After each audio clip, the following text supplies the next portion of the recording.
بسم اللہ الرحمن الرحیم۔ السلام علیکم ناظرین، اس دنیا میں سب سے زیادہ ظلم و ستم کا تختہ مشق بننے والے وہی لوگ ہوتے ہیں جو بندوں کو بندوں کی عبادت سے نکال کر بندوں کے خالق و مالک کی طرف بلاتے ہیں، شرک و ضلالت کی ظلمت سے نجات دلا کر توحید و سنت کی روشنی کی طرف لاتے ہیں۔ حضرت ابراہیم علیہ السلام نے جب توحید کی آواز بلند کی اور باطل معبودوں کی عبادت ترک کر کے اپنی قوم کو صرف اللہ تعالیٰ کی عبادت کی طرف بلایا تو قوم در پہ آزار ہو گئی، اور وہ اپنے خاندان والوں ہی کی نہیں بلکہ پوری قوم کی آنکھوں میں ایک کانٹا بن کر چبھنے لگے۔ نمرود نے جب دیکھا کہ حضرت ابراہیم علیہ السلام دعوت توحید لے کر اٹھ کھڑے ہوئے ہیں تو توحید کی یہ صدا اس کے دل پر بجلی بن کر گری۔ اگر وہ اس دعوت حق پر لبیک کہتا تو اسے خدائی کے رتبے سے اتر کر بندہ بننا پڑتا اور اللہ وحدہ لا شریک کے آگے سر جھکانا پڑتا۔ اس دعوت کو قبول کرنا اس کے لیے ناممکن تھا۔ یہ دعوت اس کے لیے تھوہر کا نوالا بن گئی، نہ کہ نگلتے بنے نہ اگلتے بنے۔ چنانچہ وہ ابراہیم علیہ السلام کا جانی دشمن بن گیا۔ چونکہ حضرت ابراہیم علیہ السلام کا خاندان بادشاہ کا منظور نظر تھا، اس لیے بادشاہ کے معاندانہ رویے سے متاثر ہو کر ان کا باپ بھی اپنے لخت جگر سے برہم ہو گیا۔ حکومت وقت قوم اور خاندان کی ناقابل برداشت مخالفت اور معاندت سے تنگ آ کر حضرت ابراہیم علیہ السلام نے اپنے اس وطن عزیز سے ہجرت کرنے کا ارادہ کر لیا جہاں ان کی پرورش و پرداخت ہوئی تھی۔ جس مٹی میں وہ بچپن سے کھیل کود کر جوان ہوئے تھے، وہی مٹی اب انہیں قبول کرنے کو تیار نہ تھی۔ ساری زمین اپنی وسعت اور کشادگی کے باوجود ان کے لیے تنگ کرتی گئی۔ بالآخر وہ عراق سے ہجرت کر کے حران اور شام سے ہوتے ہوئے مصر تشریف لے گئے تاکہ وہاں کھلی فضا میں اللہ تعالیٰ کی عبادت کر سکیں۔ آپ کی معیت میں آپ کی شریک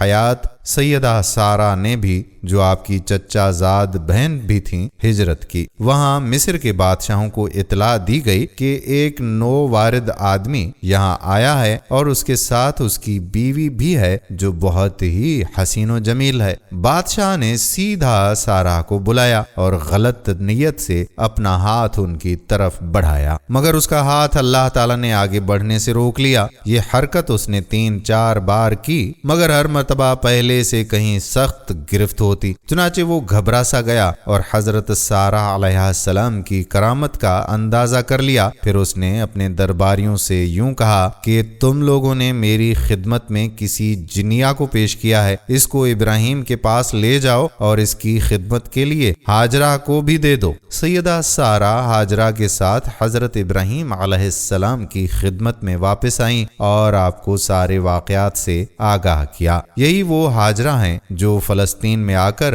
حضرت ابراہیم علیہ السلام کی زوجیت میں شامل ہو گئیں اور جن کے بطن سے اللہ تعالیٰ نے حضرت اسماعیل علیہ السلام کو عطا فرمایا۔ حضرت اسماعیل علیہ السلام نے جب اس عالم رنگ و بو میں آنکھ کھولی تو چرخ نیلی فام اس وقت 2074 قبل مسیح کا نقارہ بج رہا تھا۔ وہ حضرت ابراہیم علیہ السلام کی برسوں کی دعاؤں کے بعد مرحمت ہوئے تھے۔ ابھی حضرت اسماعیل علیہ السلام شیر خوارگی ہی میں تھے کہ اللہ عز و جل نے آپ کو اپنے چہیتے لخت جگر اور پیاری رفیقہ حیات کو مکہ مکرمہ کے سنسان اور بیابان میں لے جانے کا حکم دیا۔ حضرت ابراہیم علیہ السلام اپنی مونس اور غم گسار زوجہ مکرمہ شرم و حیا جس کا نقاب اور وفاداری و فرما برداری جس کی اوڑھنی تھی، اور معصوم شیر خوار بچہ جو دعاؤں کے طفیل اور برسوں کی التجاؤں کے بعد نصیب ہوا تھا، اسے لے کر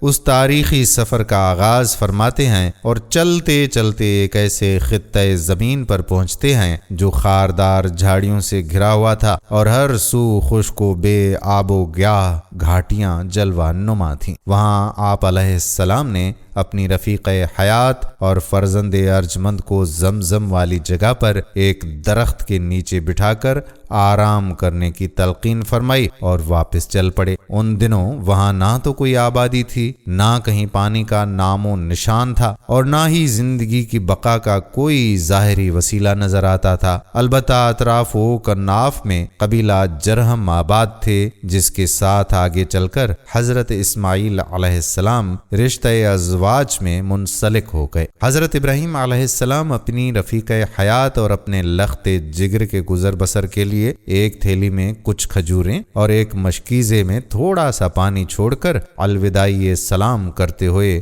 وطن کو واپس ہونے لگے تو سراپا صبر و استقامت پیکر شرم و حیا بیوی دامن تھام کر عرض کرنے لگی، آپ ہمیں اس لقودق صحرا میں چٹیل میدان میں اکیلے چھوڑ کر کہاں تشریف لے جا رہے ہیں؟ یہاں نہ تو کوئی مونس اور غم گسار ہے اور نہ ہی حیات مستعار کو سہارا دینے والی کوئی چیز موجود ہے۔ مگر سیدنا ابراہیم علیہ السلام نے بیوی کو کوئی جواب نہ دیا، رخ انور پھیر کر ان کی طرف دیکھنا تک بھی نہیں، سنی انسنی کر دی اور چپ چاپ سیدھے چلتے رہے۔ اتنے میں حضرت ہاجرہ کی آواز پھر بلند ہوئی، ان خشک پہاڑوں اور گرم ریگزاروں میں ہمیں کس کے سپرد کیے جا رہے ہو؟ پھر اچانک خیال آیا کہ شاید یہی مشیت ازدی ہے، چنانچہ دریافت فرمایا، کیا اللہ تعالیٰ نے آپ کو حکم دیا ہے کہ ہمیں یہیں چھوڑا جائے؟ حضرت ابراہیم علیہ السلام نے ارشاد فرمایا، ہاں یہی اللہ عز و جل کا حکم ہے۔ جواب سن کر حضرت ہاجرہ نہایت سکون اور اطمینان اور پر اعتماد لہجے میں کہتی ہیں، تب وہ ہمیں ضائع نہیں کرے گا۔ حضرت ابراہیم علیہ السلام چلتے چلتے جب سنیا نامی ٹیلے کے قریب پہنچے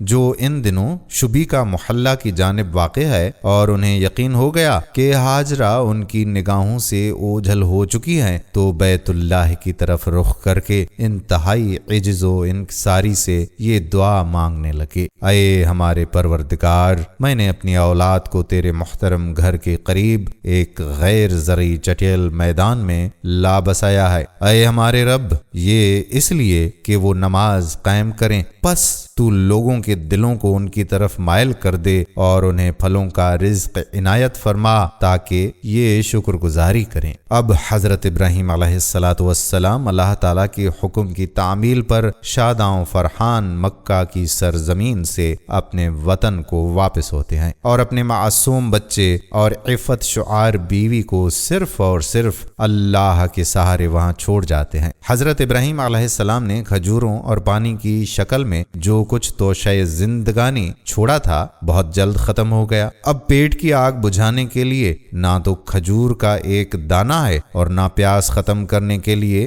ایک گھونٹ پانی۔ حضرت ہاجرہ خود بھی بھوک اور پیاس سے بے حال ہو گئیں، اور ادھر معصوم بچے کا گلاب سا چہرہ بھی مرجھا گیا، کیونکہ ماں کے دودھ کی شکل میں ملنے والی اس کی غذا اب بند ہو چکی تھی۔ بچہ بھوک اور پیاس کی شدت سے بلبلانے لگا۔ ایسے موقع پر ایک ماں کی کیفیت کیا ہو سکتی ہے، اس کا اندازہ کوئی مرد نہیں بلکہ ایک مہربان ماں ہی کر سکتی ہے۔ حضرت سارہ علیہ السلام کی مامتا بھری مربیانہ آنکھیں اپنے دل کے ٹکڑے کی حالت زار آخر کب تک برداشت کر سکتی تھیں؟ قریب ہی واقع صفا پہاڑی پر چڑھ کر مضطربانہ انداز میں تجسس آمیز نگاہیں دوڑانے لگیں کہ شاید کوئی بھولا بھٹکا آدمی نظر آ جائے یا کہیں چند گھونٹ پانی مل جائے تاکہ وہ اپنی اور اپنے لخت جگر کی پیاس بجھا سکیں، مگر مایوسی اور محرومی کے سوا کچھ نظر نہیں آیا۔ صفا سے اتریں اور تیز قدموں سے چلتے چلتے ہوئے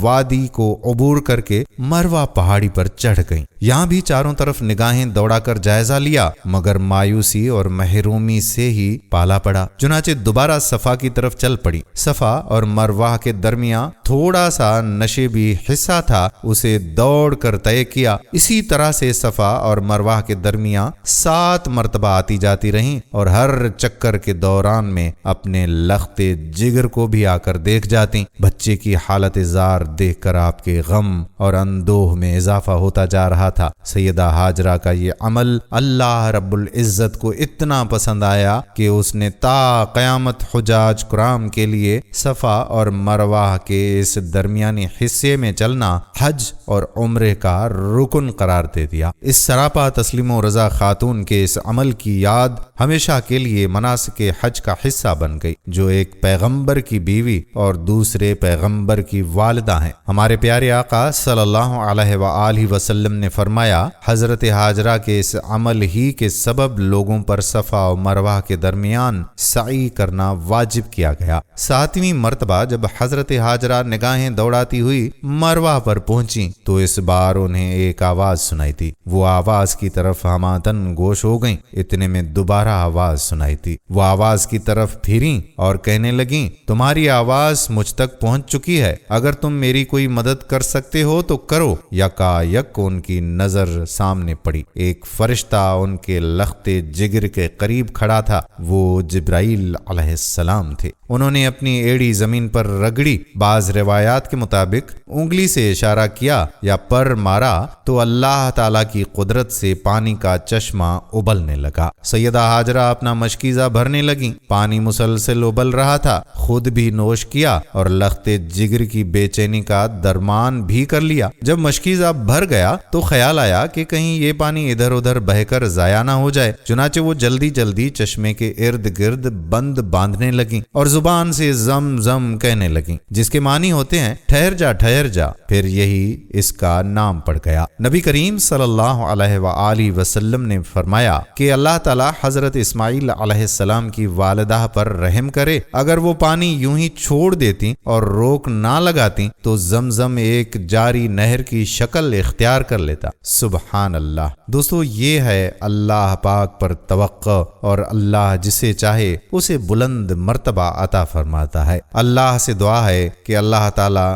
ہمیں سنت نبوی صلی اللہ علیہ وآلہ وسلم پر عمل کرنے کی توفیق عطا فرمائے۔ ناظرین، ایک مرتبہ درود ابراہیمی ضرور پڑھیں اور اس ویڈیو کو شیئر کر دیں۔ اللہم صلی علی محمد وعلی آل محمد کما صلیت علی ابراہیم وعلی آل ابراہیم انک حمید مجید۔ اللہم بارک علی محمد وعلی آل محمد کما بارکت علی ابراہیم وعلی آل ابراہیم انک حمید مجید۔